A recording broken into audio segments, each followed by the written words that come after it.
تحویل قبلہ کا جو حکم ہے، جہاں جد کی دعا تھی وہاں اولادوں میں عالم خواہش مصطفیٰ صلی اللہ علیہ وآلہ وسلم کی روشنی میں ہمیں نظر آتی ہے. تو میرا خیال یہاں سے بات کو ہمیں آگے بڑھانا چاہیے کہ سرکار علیہ السلام کا بار بار آسمان کی جانب دیکھنا. جی، انبیاء کرام میں تسلسل کے ساتھ جناب حضرت موسیٰ علیہ السلام تک بیت اللہ ہی قبلہ رہا.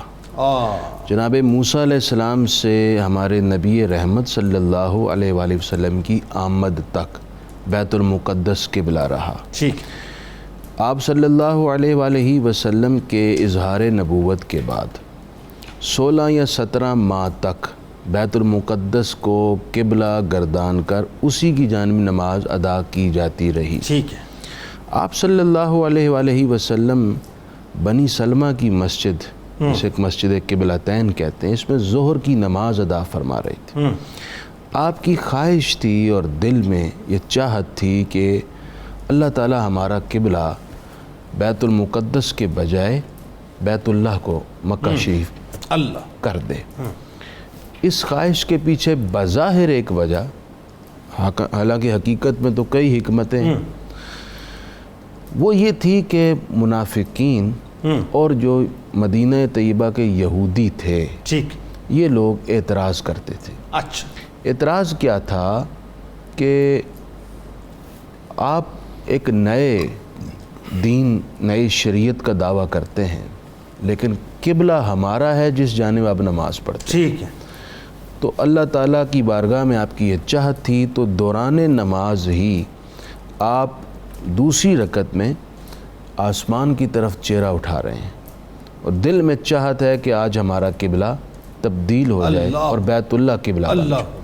تو اللہ تعالیٰ نے اسی حالت میں وحی نازل فرمایا. اچھا. اور اس آیت میں محبوب علیہ الصلوۃ والسلام کی خواہش اور چاہت کا سارا نقشہ کھینچا گیا. اللہ قد نرا تقلب وجہک فی السماء. اے محبوب، ہم آپ کا چہرہ آسمان کی طرف بار بار اٹھنا دیکھ رہے ہیں. اللہ اکبر. فَلَنُوَلِّيَنَّكَ قِبْلَةً تَرْضَاهَا. ہم ضرور آپ کو اس قبلہ کی طرف پھیر دیں گے جس سے آپ راضی ہیں، اللہ، جو آپ کی خواہش ہے. اللہ. پھر حکم ہو گیا فَوَلِّ وَجْهَكَ شَطْرَ الْمَسْجِدِ الْحَرَامِ. آپ اپنے چہرے کو مسجد حرام کی طرف پھیر لیجیے. اللہ. اسی وقت نبی کریم علیہ الصلوۃ والتسلیم نے اپنا چہرہ مبارک اس طرح گھمایا کہ آپ کو پورا پلٹ کر آنا پڑا. اچھا. بیت المقدس مدینہ طیبہ میں کھڑے ہوں تو اس طرح ہوگا کہ اگر آپ نے قبلہ کی طرف منہ کیا ہوا ہے، موجودہ جو بیت اللہ شریف ہے، تو بیت المقدس پشت کی جانب ہوگا. جی. تو آپ گھوم کر پھر قبلہ شریف کی جانب آئے، اپوزٹ سائڈ پہ اپوزٹ آئے. ٹھیک. تو سارے صحابہ اکرام پھر گھوم کر پیچھے ہو گئے، نبی کریم علیہ الصلوۃ والسلام سامنے ہو گئے. اچھا. اس طرح نماز مکمل کی گئی. نبی کریم صلی اللہ علیہ وآلہ وسلم کی خواہش پر کعبہ قبلہ بنا. ٹھیک ہے. کعبہ قبلہ بننے میں حضور کا محتاج ہے. حضور رحمت للعالمین ہے. بالکل ٹھیک. اور کعبے کو بھی رحمت مصطفیٰ سے حصہ بنا. اللہ اکبر. ہاں، میں یہ کہہ سکتا ہوں کہ کعبے کو شاید یہ کیفیت محسوس ہوتی ہو کہ حضور علیہ الصلوۃ والسلام کو پشت ہو رہی ہے، کیونکہ جانب مصطفیٰ صلی اللہ علیہ وسلم چہرہ اقدس دیکھنے کی اس میں تمنا، خواہش ہوگی کہ حضور کا چہرہ میری طرف ہو تو میں حضور کے چہرے سے مستفید ہوں اور مجھے یہ توفیق مل جائے، یہ سعادت مل جائے کہ میں مصطفیٰ کریم علیہ السلام کا قبلہ بن جاؤں. ہو سکتا ہے کعبے میں یہ خواہش ہو، ٹھیک ہے، وہ رحمت مصطفیٰ سے حصہ چاہتا ہو. ٹھیک.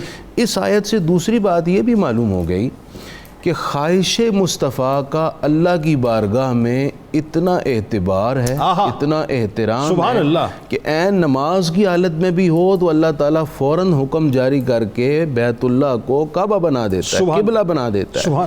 اسی وجہ سے حکم ہوا ہے وَلَسَوْفَ يُعْطِيكَ فَتَرْضَىٰ. اے محبوب، اللہ آپ کو اتنا دے گا کہ آپ راضی ہو جائیں گے. اللہ.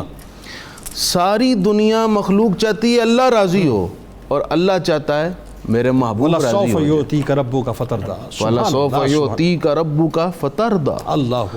اللہ آپ کو اتنا دے گا کہ آپ راضی ہو جائیں. اللہ اپنے حبیب کو راضی کر رہا ہے. دوسری بات اس میں حضور علیہ السلام کی خواہش کا اتنا احترام، جیسے آپ نے بھی سنا، اسی لیے حکم ہوا ہے کہ اگر اپنی بخشش بھی کروانی ہے نا حضور سے التجا کرو. وَاسْتَغْفَرَ لَهُمُ الرَّسُولُ لَوَجَدُوا اللَّهَ تَوَّابًا رَحِيمًا. سبحان. اگر حضور نے تمہارے حق میں اللہ کی بارگاہ میں التجا کر دی، چاہت اور خواہش کا اظہار کر لیا، تو اللہ تعالیٰ تم پر اپنی مہربانی فرمائے گا، تمہاری توبہ کو قبول فرمائے گا. بالکل ٹھیک.